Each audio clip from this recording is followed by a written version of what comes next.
Joining me on this very special broadcast of India Today is Dr. Christopher J.L. Murray, who he is MD and DPhil Institute Director of Health Metrics and Evaluation and Professor and Chair of the Health Metrics Sciences at the University of Washington.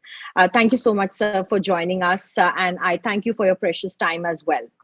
You have given some predictions and the modeling studies based on which you say that there could be at least 3 billion infections in the next 2 months. That seems to be a big number, but what are your current projections for India that's already looking at a slow emergence of the third wave of coronavirus led by Omicron? Well, because India had such a terrible Delta wave, that combined with vaccination efforts suggests that there's quite a bit of immunity in India that will provide some protection against Omicron. So what we expect to happen is lots and lots of Omicron infections, reaching a peak in the end of January or first week of February. The number of infections per day may get up as large as the Delta wave back in April and early May. But the big difference is that the Omicron is not going to cause the death and hospitalization that we saw before.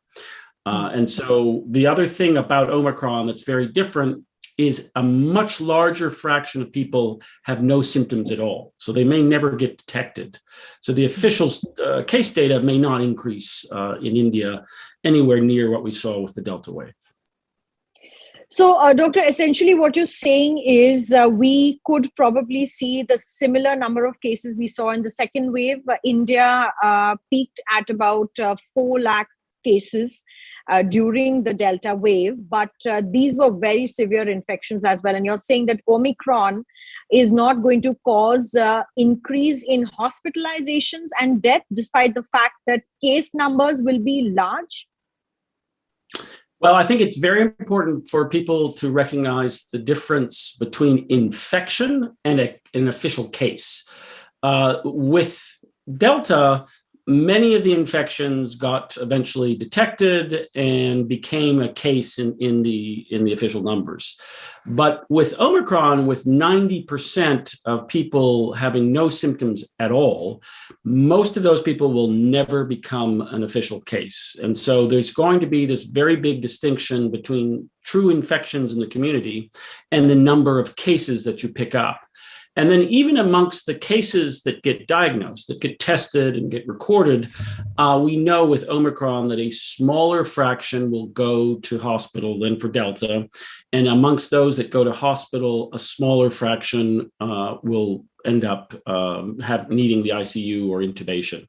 So putting all that together, we expect some increase in cases, some increase in hospitalizations and deaths, but dramatically less of a threat for India than the Delta wave. Well, your projections and studies also says that the peak transmission should be happening somewhere in mid of January with over 35 million global infections in a day. That's nearly 3 times the Delta wave peak that happened in April. Well, we are also looking at a steady rise in hospitalizations. So when you look at hospitalizations in the US, doctors and medical experts have been talking about how pediatric age groups have started to become hospitalized. And that number seems to be going up. What's the reason? Because in India, we still haven't seen as many pediatric cases, or is it too early to even predict the data of hospitalizations here?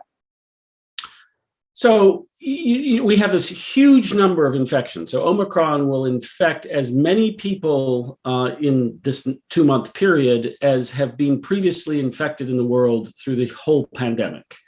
It is much less severe, 95% less severe. But you put those really big numbers times, even though it's much less severe, you're still going to see the increase in hospitalization and to some extent increase in death, but small, that we're seeing in the UK, in Denmark, in the United States. It will happen because of just the big numbers of people. Some will end up needing hospitalization.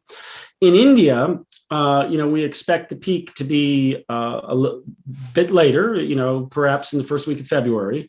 And what the reason you're not seeing a big increase yet is that it's early days. But nevertheless, it should not be the terrible, circumstances that you saw with the Delta wave.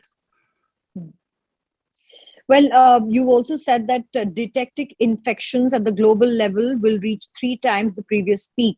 And especially in the US, the peak will be somewhere about 400,000 a day. And it has already crossed that figure somewhere. How does it impact countries where there already has been a devastating Delta wave and people are largely vaccinated as well?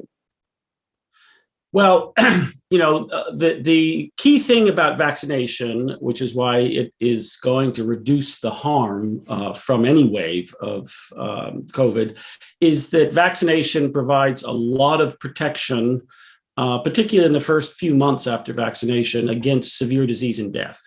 What we're learning from the United Kingdom is that vaccination does not provide that much protection against infection with Omicron. So we will see many vaccinated individuals getting infected with Omicron, but not having severe disease and death. So we should not be surprised when we see a lot of, quote, breakthrough infections in the vaccinated. And then past infection also provides quite considerable immunity against severe disease and death. And this is why India, because it has had vaccination to some extent and had that terrible Delta wave, should avoid a very large increase in hospitalization and death, but there will be some. And certainly these projections do say that numbers are going to increase. And we saw a devastating Delta wave in India with hospitalization infrastructure crumbling. And that is something that we don't want should happen again. But Dr. Murray, there are some estimates being made by experts that say that infection with Omicron could actually help quell the pandemic, as we say, because Omicron is a milder version of the Delta variant. How much do you assess these kind of comments? For those countries that were currently going through in the Northern Hemisphere a winter Delta wave, it is quite possible that Omicron will actually lead to less hospitalization and death than would have happened with the winter Delta wave. We did not see any prospect of a, quote, winter Delta wave in India because you'd had such a large previous Delta epidemic. So in your case, in the case of India, Omicron is not going to reduce things because you weren't going to have a third wave yet, or so we believe. But it will nevertheless be a mild one in terms of hospitalization and death.